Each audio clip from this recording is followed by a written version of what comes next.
जय हिंद दोस्तों, मैं हूं अमित और आप हैं अमित एजुकेशन सेंटर 21 के साथ। आज हम लोग पढ़ेंगे विषय संस्कृत पाठ 6 और इस 6 पाठ का नाम है ना भारतीय संस्कार, है ना।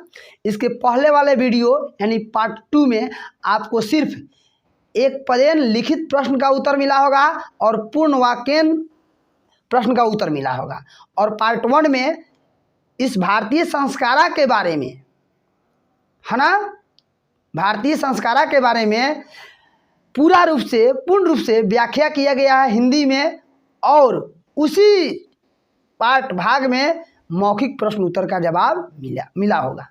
अगर आप नहीं देखे होंगे तो जाकर मेरे इस वीडियो को देख सकते हैं, मेरे प्लेलिस्ट में ये वीडियो अपलोड है। आज हम लोग इस चैप्टर से पढ़ेंगे ऑब्जेक्टिव। अब कहिएगा सर आप इतना ऑब्जेक्टिव ये सब काहे इतना बना रहे हैं, तो देखिए हम इसलिए बना रहे हैं ताकि अगर आप मेरे इस वीडियो को देख रहे हैं तो आपके आने वाले 2023 में जो बोर्ड का एग्जाम होगा उसमें आपका यह अगर इससे क्वेश्चन आता है तो वहाँ से आपका क्वेश्चन नहीं छूटे, आप वहाँ से क्वेश्चन का जवाब देकर ही मेरे पास आएँ और बताएं कि सर हम जवाब देकर के आ गए हैं। चलिए तो बिना किसी देरी किए हुए हम इस ऑब्जेक्टिव को शुरू करते हैं। अगर आपको अगर आता होगा तो कमेंट में कमेंट करेंगे। चलिए पढ़ते हैं। लिखा हुआ है जन्म से पूर्व कितने संस्कार होते हैं, तो जन्म से पूर्व 3 संस्कार होते हैं, है ना। जन्म से पूर्व 3 संस्कार होते हैं। पहले का जन्म से पूर्व 3 संस्कार होते हैं, जो पहला का नाम है ना कि गर्भाधान संस्कार, दूसरा का नाम है पुंसवन संस्कार और तीसरा का नाम है सीमांतोन्नयन संस्कार। यह तीनों संस्कार जो है जन्म से पहले होता है। आगे देखते हैं। उपनयन संस्कार का अर्थ होता है, उपनयन संस्कार का अर्थ होता है, सुनिए, गुरु के घर जाना, गुरु के घर से आना, गुरु के यहाँ पढ़ना, गुरु का सेवा करना। 4 ऑप्शन दिख रहा है आपको, इसमें कौन होगा? तो उपनयन संस्कार का अर्थ होता है कि गुरु के घर जाना, गुरु के घर जाना और वहाँ पढ़ना। अब देखिए तो यहाँ हो गया गुरु के घर जाना, ऑप्शन नंबर ए। अगला क्वेश्चन, संस्कार कितने होते हैं? संस्कार कितने होते हैं? तो संस्कार, अब देखो कितने है ना, यहाँ पे कितने हैं, प्रकार नहीं पूछा है, कितने, तो कितने होते हैं तो 16। संस्कार कितने होते हैं? 16। अगला देखते हैं।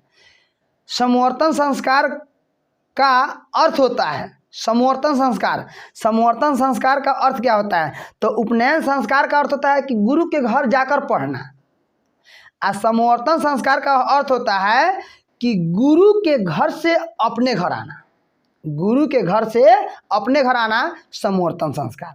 तो अब ऑप्शन सुनेंगे। गुरु के घर खाना नहीं होगा, गुरु के घर आना यो नहीं होगा, गुरु के घर से आना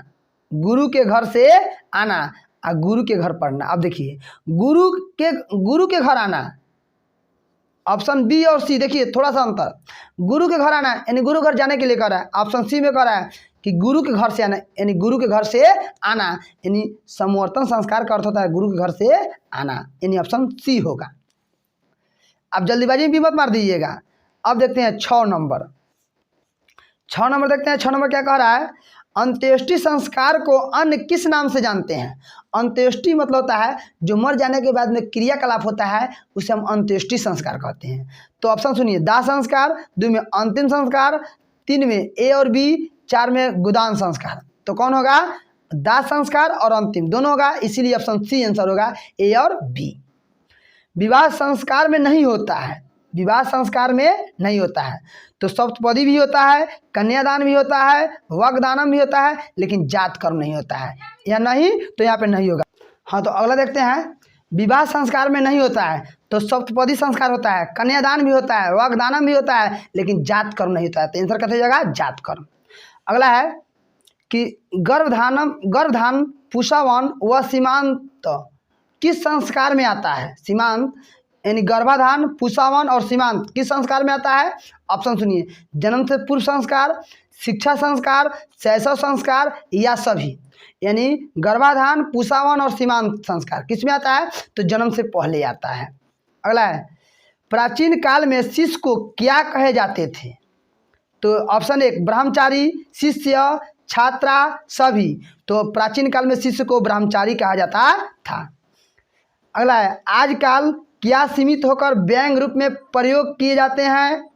तो ऑप्शन 1 संस्कार, बी में गृह, सी में गुरु, डी में सभी।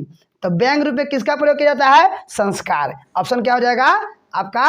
संस्कार। चलिए अगला क्वेश्चन आगे देखते हैं। लिखा हुआ है किस संस्कार में गुरु गृह में ही शिष्य का प्रथम सौर कर्म होता है? मतलब किस संस्कार में गुरु के घर में शिष्य का प्रथम सौर का मतलब होता है मुंडन काम होता था किस संस्कार में? तो एगो हो जाएगा उपनयन, 2 में केशांत, 3 में शैशव, 4 में गुरु। तो यहाँ क्या हो जाएगा? उपनयन। यानी उपनयन संस्कार में ही क्या होता है? मुंडन कराया जाता है। अगला है किस संस्कार को पवित्र माना गया है? विवाह, दाह संस्कार, शैशव, शिक्षा संस्कार। तो पवित्र माना गया। पवित्र की बात करें तो विवाह संस्कार को पवित्र माना गया है। भारतीय जीवन दर्शन में कितने संस्कार हैं? भारतीय जीवन दर्शन में कितने संस्कार हैं? तो 16 संस्कार है। कितने संस्कार हैं? 16 संस्कार है।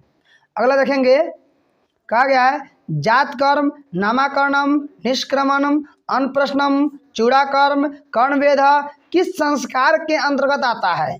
मतलब जितना सारे बोले हैं यह किस संस्कार के अंतर्गत आते हैं? ऑप्शन सुनिए, शैशव, बी में शिक्षा, सी में जन्म पूर्व और डी में है विवाह संस्कार। तो यह सारा जो है जात कर्म हो गया, नामकरण हो गया, निष्क्रमण, अनप्रश्नम, कर्ण, ये सब किस संस्कार में आता है? बताइए जल्दी, आप बताइए। तो ये आ जाएगा, कहाँ गया? शैशव संस्कार में। नामकरणम जो होगा, निष्क्रमण, अनप्रश्नम, यह सब किस संस्कार में आता है? शैशव संस्कार में आता है। अगला है शिक्षा संस्कार नहीं है।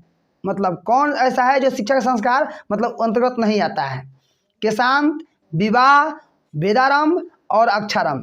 तो देखिए केशांत भी शिक्षा में आता है, वेदारंभ भी शिक्षा संस्कार में आता है और अक्षर भी शिक्षा संस्कार में आता है, लेकिन विवाह जो है शिक्षा संस्कार में नहीं आता है।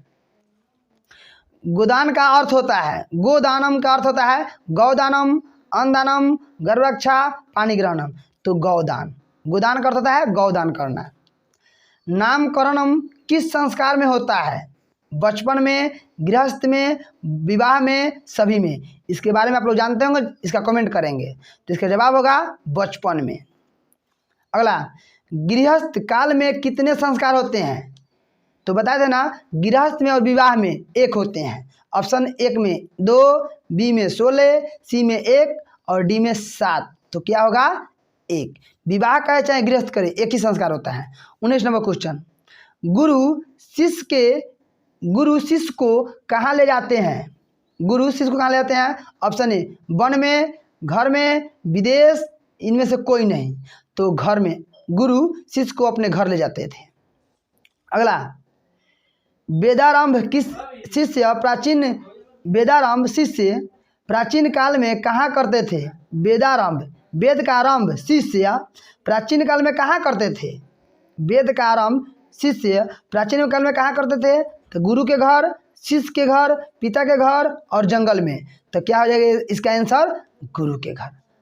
आशा करते हैं कि इसमें जितने भी सारे ऑब्जेक्टिव प्रश्न है ना, इस सारे प्रश्न को अगर आप देखे हैं तो आपको याद हो गया होगा।